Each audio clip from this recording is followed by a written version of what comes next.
Sir இங்க பாருங்க sir, நாங்க வந்து ஆளுநர் பேசக்கூடிய இந்த நடைமுறையையே நீக்குவதற்கான அரசியலமைப்பு சட்ட திருத்தத்தையே பார்லிமெண்ட்ல நாங்க கோருவோம் அப்படின்ட்டு. இதெல்லாம் யதார்த்தத்துல இதெல்லாம் சாத்தியமான ஒன்றா? முதல்ல அதுக்கு முன்னாடி நான் சில விஷயங்களை பேசுறேன். முதல்ல அதிமுகவில் இருந்தும் பேசினாங்க மேடம், இப்போ வந்து இவரும் வடிவேலும் பேசினார். முதல்ல அதிமுகவில் இருக்கவங்க அண்ணாங்கிற பேரை எடுத்துட்டு கட்சியை நடத்தினாதான் நல்லா இருக்கும். நாட்டுக்கு கவர்னர் ஆட்டுக்கு தாடி எதற்கு, நாட்டுக்கு கவர்னர் எதற்குன்னு கேள்வி கேட்டவர் பேரறிஞர் அண்ணா. நீங்க கொஞ்சம் பொறுமையா இருங்கம்மா. சொன்னது பேரறிஞர் அண்ணா ஒண்ணு. அடுத்தது இன்னைக்கு சட்டமன்றத்தில் நடந்தது சம்பந்தமா வந்து ஜனகணமன பாடலான்னு உங்களுக்கு ஒரு தகவல் தெரியுமா? ஜனகணமன பாடலை RSS ஏற்கவில்லை என்ற தகவல் தெரியுமா?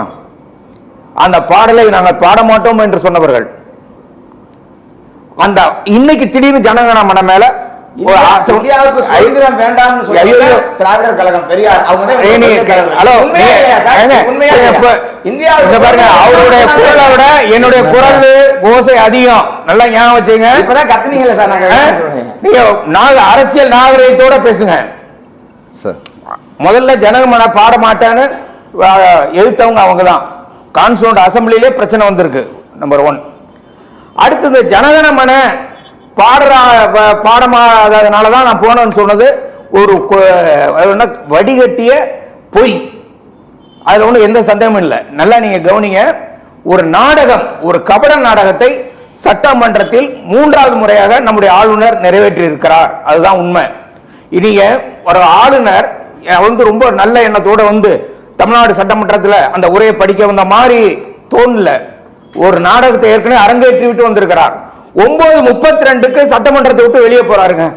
9:52க்கு சட்டமன்றத்தில் நடந்ததை பற்றி கேள்விகளை கேட்டு செய்தி வெளியிடப்படுகிறது. கவர்னர் வந்து நம்முடைய சட்டமன்றத்தில் இருந்து நம்முடைய ஜார்ஜ் கோட்டையில இருந்து அங்க போறதுக்கு எத்தனை நிமிஷம் ஆயிருக்கும் நீங்க கணக்கு போட்டுங்க. 9:51க்கு வெளியே 52க்குள்ள 9:51க்கு செய்தி குறிப்பு வந்துருச்சு. இந்த காரணத்தினால ஒன்னொன்னா எடுத்து பேச நான் தயாரா இருக்கேன். ஒவ்வொரு காரணங்களா முதல்ல அந்த ட்ரக்கை பத்தி சொன்னீங்க. போதைப் பொருட்கள் அடிமையாக தமிழ்நாடுங்க. இன்னைக்கு வந்து கவர்மெண்ட் ஆஃப் இந்தியா புள்ளி விவரங்களை வெளியிட்டு இருக்காங்க. அதாவது தற்கொலையுடைய தலைநகரம் ஒரு தமிழ்நாடுன்னு சொல்றாருல்ல. ஆனா இன்னைக்கு இந்த போதைப் பொருள் அதிகமா புழங்குற மாநிலங்கள் என்னென்ன அதுக்கு ஒரு இதுவே போட்டிருக்காங்க. அதுல அதிகமா இருக்கிறது போதைப் பொருள் அந்த வழக்குகள் தொடுக்கப்பட்டிருக்கிறது. அதாவது நம்பர் 1 யூபி, மகாராஷ்டிரா, பஞ்சாப். நல்லா ஞாபகம். அட் ஏ டைம் ஒரே சமயத்தில் அதிகமா பிடிக்கப்பட்ட மாநிலம் ஆந்திர பிரதேசம். 1,34,000 கிலோகிராம் ஒரு வருஷத்தில் பிடிக்கப்பட்டிருக்கிறது. அதிகமா கடத்தப்பட்ட போர்ட் முந்திரா போர்ட், குஜராத்தில் இருக்கிற முந்திரா போர்ட். ஜூன் அதாவது 2020 3,000 கிலோ பிடிக்கப்பட்டிருக்குன்னா ஜனவரி 25 53.2 கிலோகிராம். ஜனவரி 2025 டிசம்பர்ல அது மறுபடியும் டிசம்பர்ல 103 கிலோகிராம். ஒரு உதாரணத்துக்கு நான் சொல்றேன். அதே மாதிரி மெத்தபட்டமின்ங்கிற போதைப் பொருள் புழக்கம் அதிகமா இருக்கிற மாநிலம் இதெல்லாம் நான் சொல்லுங்க அரசாங்கத்தோட புள்ளி வரும். ஹைதராபாத், மணிப்பூர், மியான்மர். இதை வந்து ஆபரேட் பண்ற குரூப்ஸ் எங்கெங்க இருக்குன்னா எத்தியோப்பியாவில் இருக்கு, செனியல்ல இருக்கு, நைஜீரியாவில் இருக்கு. இது எல்லாமே காங்கோ நாட்டில இருந்து எல்லாம் ஆபரேட் பண்றது எங்கன்னா டெல்லி தான் ஹெட் குவார்டர்ஸ். அங்க இருந்தா கோஆர்டினேட் பண்ணப்படுகிறது. வெளிநாட்டிலிருந்து போதைப் பொருளை இறக்குமதி பண்ணி எந்தெந்த மாநிலத்துக்கு எப்படி எப்படி, தமிழ்நாட்டுக்கு எப்படி கொண்டு போறது, ஆந்திராவுக்கு எப்படி கொண்டு போறது என்று கோஆர்டினேட் பண்ணுற தலைநகரம் எது? டெல்லி. ஒரு உதாரணம் சொல்றேன். அதே மாதிரி சூசைட் டெத்தை பத்தி இந்திய அரசாங்கம் புள்ளி விவரம் வெளியிட்டாங்க. நம்பர் 1 மாநிலம் 1 லட்சத்துக்கு எத்தனை பேர் சாகுறாங்க, தற்கொலை பண்ணிக்கிறாங்க. 42.5 எங்க? சிக்கிம் நம்பர் 1. 2வது சத்தீஸ்கர் 26.4. 3 கேரளா 24.0 1 லட்சத்துக்கு. நான் சொல்றது எல்லாமே. தமிழ்நாடு 4வது 22.2. இது 23.4 குறைந்து இருக்கிறது. நல்லா நீங்க கவனிச்சீங்க. இது வந்து கவர்னர் வந்து ஒரு நாட்டினுடைய கவர்னர் அவர் அந்த அறிக்கை நீங்க சொன்னீங்களா 13 கேள்வி, அதுல ஒரு கேள்வியில இது ஒண்ணு இருக்கு. அடுத்து இன்னும் முக்கியமான ஒரு விஷயம் இருக்கு. அந்த நீங்க பாத்தீங்கன்னா அந்த அறிக்கையை படிச்சீங்கன்னா அவர் ஓடுனதுக்கு ஒரு முக்கியமான காரணம் இருக்கு. ஆரம்பத்திலே ஏன் ஓடினாரு, அன்னைக்கு முடிக்கும் போது வேற மாத்தியே படிச்சாரு, ஏன் அந்த வார்த்தையை சொல்ல. போன வருஷம் முடிக்கும் போது முடிக்கிற சமயத்துல பெரியார், அண்ணா, அம்பேத்கர், காமராஜர்ங்கிற பேர் வருது, கலைஞர்ங்கிற பேர்லாம் வருது. அதை படிக்காம மாறிட்டு ஓடிட்டாரு. இப்ப என்ன பண்ணிட்டாங்கன்னா ஆரம்பத்திலேயே நல்ல கவனிங்க, பக்கம் 2 அந்த பக்கம் 2லயே வந்து பெரியாரை பத்தியும் 4லயும் பெரியாரை பத்தி வருது. அதுலயும் குறிப்பாக அந்த அறிக்கை 67 பக்கம் அறிக்கைங்க, அவர் படிக்க வேண்டிய அறிக்கை. அதுல பக்கம் 4 பெண் கல்விக்கு பெரியார் கொடுத்த முக்கியத்துவத்தை போற்றிவிட்டு இந்தியாவிலேயே தலை சிறந்த மாநிலமாக பெண் கல்வியில் விளங்குகிற மாநிலம் தமிழ்நாடு என்று இருக்கிறது. அது RN ரவி, RSS ரவியால பெரியார் என்ற பெயரை படிக்க முடியுமா? அதனால ஆரம்பத்திலே ஓடிட்டார். அவர் படிக்கிறப்ப 2ஆம் பக்கத்துல ஒரு திருக்குறள் இருக்கு, நான் அதையும் சொல்லிடுறேன். அதாவது மதிநுட்பம் நூலோடு உடையாருக்கு அதிநுட்பம் யாவுல முன் நிற்பவை. அதாவது அறிவு, படிக்கிற அறிவும் மதிநுட்பமும் இருக்கிற ஒருத்தனை எவனாலும் வீழ்த்த முடியாது. 636வது திருக்குறள்.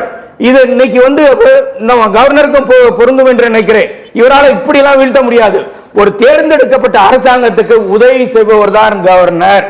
அது வந்து 176 படி 176 படி எப்பொழுதெல்லாம் ஆண்டின் தொடக்கத்தில் சட்டமன்றம் தொடங்குகிறதோ அதே மாதிரி சட்டம் மேலவை இருக்கிற இடத்துல சேர்ந்து கூட்டம் நடக்கிற போது முதல்ல பேசுவார். அதே மாதிரி ஆர்டிகல் 87 படி பாராளுமன்றத்திலும் பிரசிடென்ட் ஆஃப் இந்தியா அட்ரஸ். இப்ப நான் ஒரே ஒரு கேள்வி கேட்கிறேன். நரேந்திர மோடியின் அமைச்சரவை எழுதி கொடுத்த அறிக்கையை பிரசிடென்ட் ஆஃப் இந்தியா நான் படிக்க மாட்டேன் என்று சொல்லி இருந்தால் இந்தியா என்ன ஆயிருக்கும்? இந்த கேள்விக்கு பதில் சொல்லுங்க. கேள்விக்கு நான் பதில் சொல்றேன் சார், ப்ளீஸ். அதாவது இந்திய நாட்டின் அரசியல் சட்டம் 25வது பிரிவு செக்ஷன் 2 அதுல வந்து ஒரு முக்கியமான விஷயம் இருக்கு. இவர் என்ன கேள்வி கேட்டிருக்காருன்னா, ஆளுநர், அதாவது ஒரு மாநிலத்தின் ஆளுநர் என்ன சொல்றாங்கன்னா, கவர்மெண்ட் கண்ட்ரோல் ஓவர் டெம்பிள்ஸ் தான் இப்படி நிம்மதி இல்லாம பண்ணிருச்சு. நல்லா கவனிங்க. அரசு கான்ஸ்டிடியூண்ட் அசம்பிளில டிஸ்கஸ் பண்ணி ஆர்டிகல் 25(2)ல என்ன முடிவு எடுக்கிறோம்னு சொன்னா, எல்லா கோயில்களிலும் அரசாங்கம் தேவை ஏற்பட்டால் தலையிட வேண்டும். இப்ப நான் ஒரு கேள்வி கேட்கிறேன். நம்ம நாச்சியார் இப்ப பாவம், அவங்க அதிமுக இருக்காங்களா RSS இருக்காங்களான்னு தெரியல. RSS என்பது ஒரு கொலைகார இயக்கம், காந்தியை கொன்ற இயக்கம்.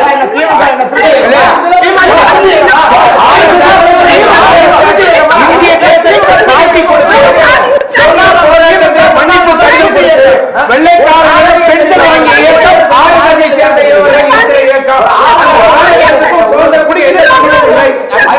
இந்திய நாட்டின் அரசியல் கேள்விக்கு பதில் சொல்லுங்க.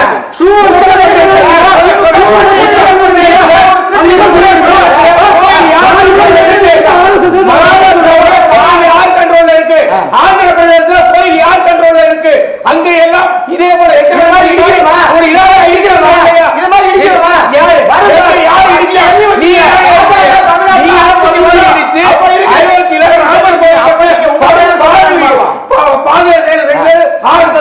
அடுத்த இன்னொரு கேள்வி. அவர் என்ன சொல்றாருன்னா, ஹையர் எஜுகேஷனை பத்தி அவங்க பேசுறாங்க. ஹையர் நான் ஒரு விஷயம் சொல்லி ஆகணுங்க. ஹையர் எஜுகேஷன்ல முதல் மாநிலம் தமிழ்நாடு. இதுல எந்த சந்தேகமும் இல்லை. இருங்க. இந்திய நாட்டோட ஹையர் எஜுகேஷன் ஆவரேஜ் 28%.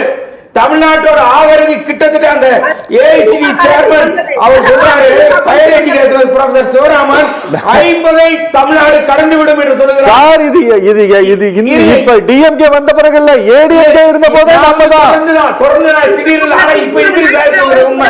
அடுத்தது என்னன்னா, இவர் பிறந்த பீகார்ல எவ்வளவு தெரியுங்களா ஹையர் எஜுகேஷன்? அங்க யாரு ஆண்டுகிட்டு இருக்காங்க? அப்போ நீங்க தான் ஆண்டுகிட்டு இருக்கீங்க. அங்க நீங்க தான் இருக்கிறீங்க. அங்க எவ்வளவு தெரியுங்களா? 17%. ராமர் பிறந்த பூமி, நீங்க எல்லாம் கட்டி முடிச்சீங்க. அங்க வந்து எவ்வளவு கல்வி தெரியுங்களா? உயர்கல்வி 23%. நேஷனல் ஆவரேஜை விட மிக குறைவாக இருக்கிற மாதிரி உத்தரப்பிரதேசம். அதனால இன்னைக்கு வந்து வெளிநடப்பு செய்வதற்கு ஒரு சொன்ன காரணங்கள் எல்லாம் பொய்க்காரங்கள். வடிவேலை நான் உண்மையாக பாராட்டுகிறேன். ஒரு கொள்கை போராட்டம் தான். எதிர்கட்சிகள் ஆளுகிற மாநிலங்களில் பிரச்சனையை உருவாக்க வேண்டும் என்ற கொள்கையின் வழியில் இன்னைக்கு பிஜேபி நடந்து கொண்டிருக்கிறது. அதே போல கேரளாவில் பேரா 12 இருக்கிற முதல் பகுதியை விட்டுட்டாங்க. பேரா 15 இருக்கிற பிற்பகுதியை விட்டுட்டு அங்கேயும் கவர்னர் படிச்சுட்டு பாதியை ஓடிவிட்டார்.